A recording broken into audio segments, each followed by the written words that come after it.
Okay, so you've hopefully watched the video clip from the Simpsons episode in the modules. Um, Hopefully you noticed how Bart, Martin, and Milhouse sort of shared the comic book, right?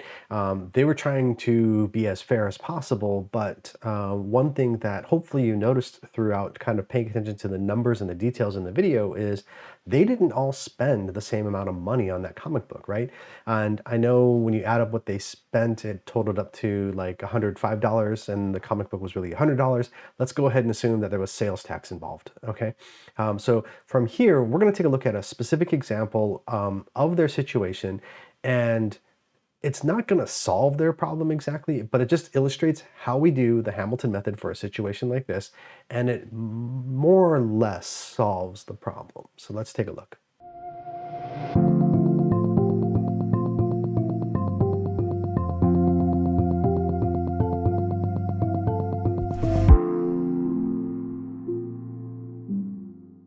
So here is our three men in a comic book problem that we had from the Simpsons episode. So what they're trying to do is share their copy of Radioactive Man #1, and you'll notice that they shared it across 7 days. And you may have been thinking things like, well, why didn't they just do half days? Why did they have to do a full day? Why did they do this weird alternating weeks on some weird schedule with random number generators and stuff like that? Well, they're obviously kind of overthinking it because they're having Martin do all this work. And they did something for us that helps us with respect to the Hamilton method.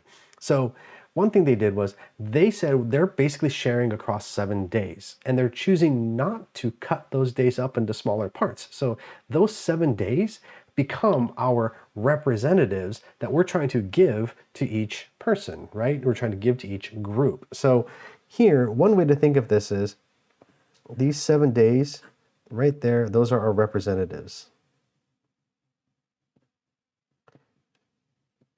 in our sort of analogy of using apportionment for states and representatives, right?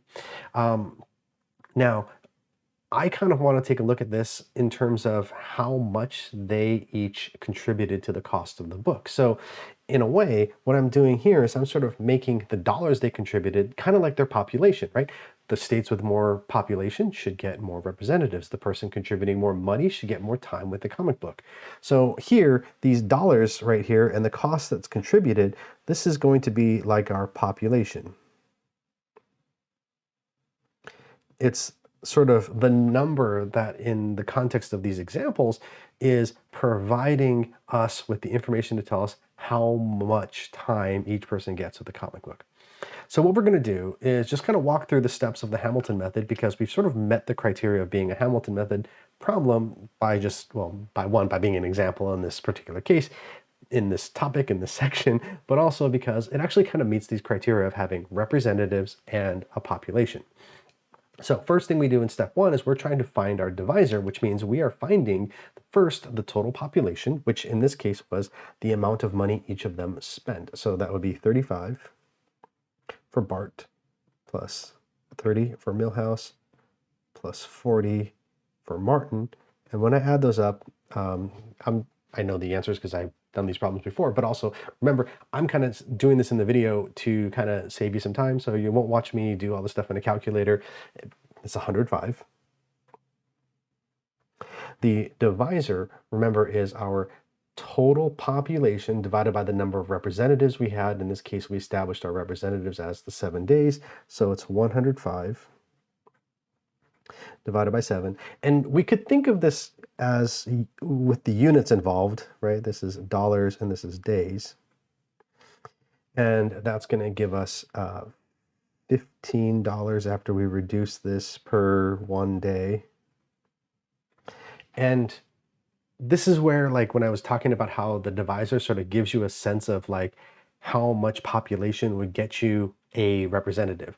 This is sort of what's happening here. See, $15 contributed basically buys you a day of time with the comic book. That's sort of what this rate means here. It's like kind of like what you can buy with that, or how you would buy the day, how you would buy that thing that you're apportioning. So, and I hope you remember that when we looked at step 2 and 3, they were kind of tied together. I'm going to show you how we can kind of tie them together real quick here. So what we're going to do is we're going to find our quotas, and at the same time, we'll also find our lower quotas at the same time here. So, each of our states is a person. So we have Bart. Now, Bart's population was the $35 he contributed, divided by our our divisor, which I'll sort of, just for the sake of reference here, it's just 15. So we're going to take 35 divided by 15.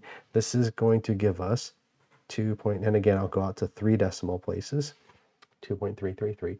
That is the quota for Bart. That becomes the quota. But we're really interested in our lower quotas.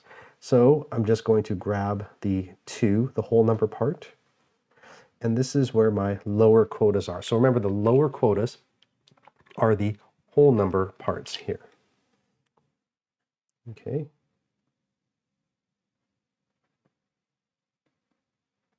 Okay. Actually, I should say that's the lower quota for Bart.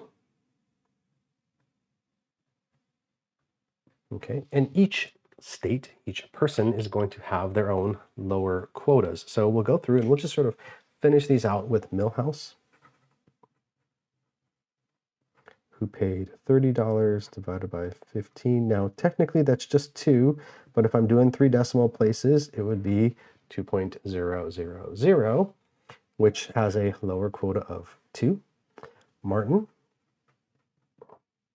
who paid $40 divided by 15, that will give me 2.666, which is also a lower quota of 2. I'm just reading off the whole number parts to get my lower quotas. So at this point, we're sort of transitioning out of step 2 and 3 and into step 4, where we're going to figure out how many representatives we've given out. In this case, it's days, right? So we've given out a total of 6 days here.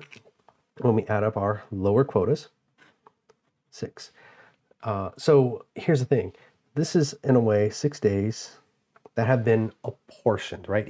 Right now, as it stands, each boy gets 2 days with the comic books, okay? So this is our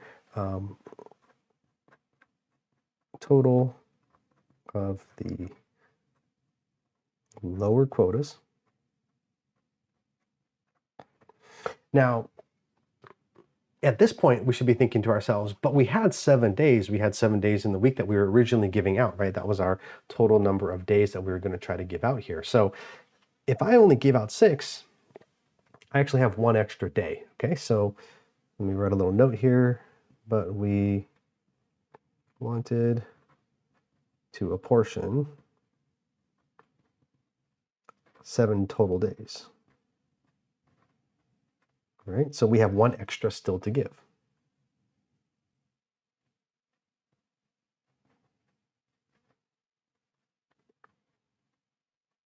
Okay, we have 1 extra to give out. So that's where I kind of prefer to think of step 4 as who gets the extra if there are any extras, right?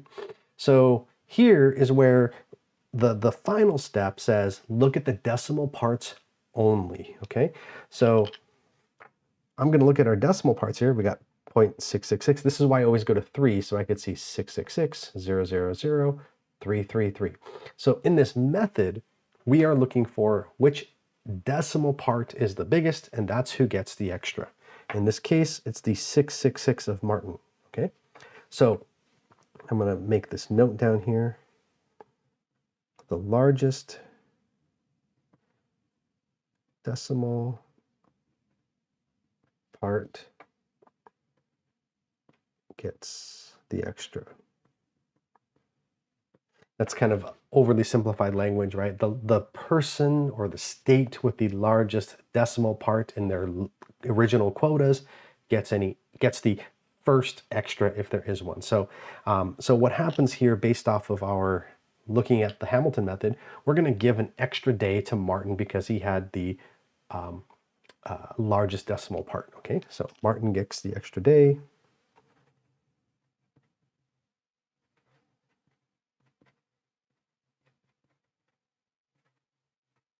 Right? And this is sort of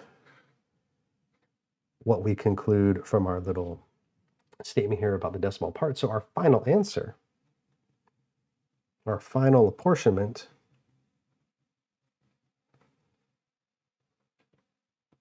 is that Bart gets 2 days,